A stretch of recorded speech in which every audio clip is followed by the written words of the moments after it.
بسم اللہ الرحمن الرحیم۔ فہد اسٹوڈیو کے تمام ناظرین کو دعا کی طرف سے بھرپور دعاؤں کے ساتھ السلام علیکم۔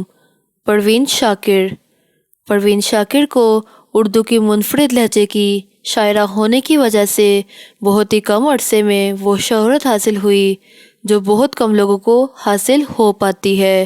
24 نومبر 1952 کو پاکستان کے شہر کراچی میں پیدا ہوئیں۔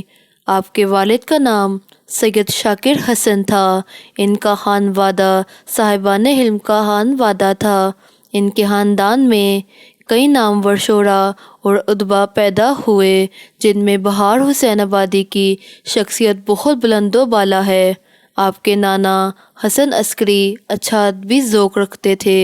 انہوں نے بچپن میں پروین کو کئی شعراء کے کلام سے روشناس کروایا۔ پروین ایک ہونہار طالبہ تھیں۔ دوران تعلیم وہ اردو مباحثوں میں حصہ لیتی رہیں۔ اس کے ساتھ ساتھ وہ ریڈیو پاکستان کے مختلف علم و ادبی پروگراموں میں شرکت کرتی رہیں۔ انگریزی ادب اور زبانداری میں گریجویشن کیا اور بعد میں انہی مضامین میں جامعہ کراچی سے MA کی ڈگری حاصل کی۔ پروین شاکر استاد کی حیثیت سے درس و تدریس کے شعبوں سے وابستہ رہیں اور پھر بعد میں آپ نے سرکاری ملازمت اختیار کر لی۔ حالات زندگی: سرکاری ملازمت شروع کرنے سے پہلے 9 سال شعبہ تدریس سے منسلک رہیں اور 1986 میں کسٹم ڈپارٹمنٹ سے CBR اسلام آباد میں سیکرٹری دوم کے طور پر اپنی خدمات انجام دینے لگیں۔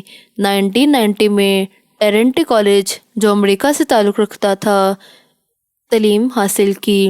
1991 میں ہارورڈ یونیورسٹی سے پبلک ایڈمنسٹریشن میں ماسٹرز کی ڈگری حاصل کی۔ پروین کی شادی ڈاکٹر نصیر علی سے ہوئی جس سے بعد میں طلاق لے لی۔ شاعری میں آپ کو احمد ندیم قاسمی صاحب کی سرپرستی حاصل رہی۔ آپ کا بیشتر کلام ان کے رسالے فنون میں شائع ہوتا رہا۔ یاد کیا آئیں گے وہ لوگ جو آئے نہ گئے، کیا پذیرائی ہوئی ان کو جو بلائے نہ گئے۔ اب وہ نیندوں کا اجڑنا تو نہیں دیکھیں گے، وہی اچھے تھے جنہیں خواب دکھائے نہ گئے۔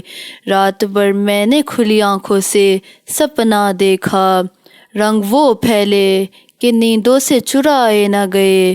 بارشیں رقص میں تھیں اور زمیں ساکت تھی، عام تھا فیض مگر رنگ کمائے نہ گئے۔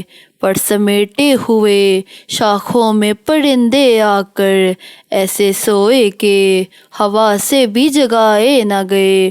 تیز بارش ہو، گھنا پیڑ ہو، ایک لڑکی ہو، ایسے منظر کبھی شہروں میں تو پائے نہ گئے۔ روشنی آنکھ نے پی اور سرے مٹ سگانے خیال، چاند وہ چمکے کہ سورج سے بجھائے نہ گئے۔ ان کی شاعری کا موضوع محبت اور عورت ہے۔ نمبر 1 خوشبو 1976، نمبر 2 صدبرگ 1980، نمبر 3 خود کلامی 1990، نمبر 4 انکار 1990، نمبر 5 کف آئینہ 1994، نمبر 6 ماہ تمام کلیات 1994۔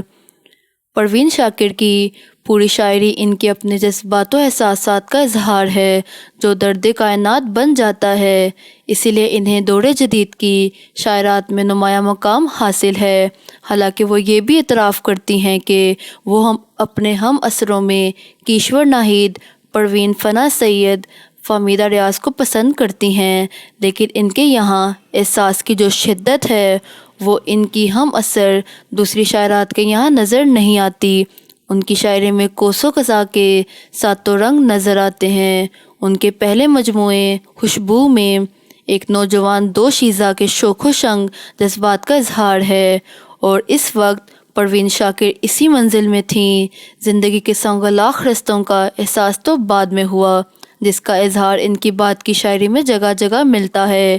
ماں کے جذبات، شوہر سے ناچاکی اور علیحدگی، ورکنگ وومن کے مسائل، ان سبھی کو انہوں نے بہت خوبصورتی سے قلم بند کیا ہے۔ 26 دسمبر 1994 کو ٹریفک کے ایک حادثے میں اسلام آباد میں 42 سال کی عمر میں مالک حقیقی سے جا ملی۔ لواحقین میں ان کے بیٹے کا نام مراد علی ہے۔ تفصیلات کے مطابق پروین شاکر صبح اپنے گھر سے اپنے دفتر جا رہی تھیں کہ ان کی کار ایک ٹریفک سگنل پر موڑ کاٹتے ہوئے سامنے سے آتی ہوئی ایک تیز رفتار بس سے ٹکرا گئی۔ اس حادثے کے نتیجے میں پروین شاکر شدید زخمی ہوئیں۔ انہیں فوری طور پر ہسپتال پہنچایا گیا جہاں وہ زخموں کی تاب نہ لاتے ہوئے اپنے خالق حقیقی سے جا ملیں۔ پروین شاکر 26 دسمبر 1994 کو اسلام آباد میں وفات پا گئیں اور اسلام آباد ہی کے مرکزی قبرستان میں آسودہ خاک ہوئیں۔ ان کی لوح مزار پر انہی کے یہ اشعار کندہ ہیں: یا رب میرے سکوت کو نغمہ سرائی دے، زخم ہنر کو حوصلہ لب کشائی دے، شعر سخن سے روح کو وہ آشنائی دے، آنکھیں بھی بند رکھوں تو رستہ دکھائی دے۔ شکریہ، امید کرتی ہوں آپ کو میری ویڈیو پسند آئی ہوگی۔ اس کو لائک کریں، چینل کو سبسکرائب کریں۔ فی امان اللہ۔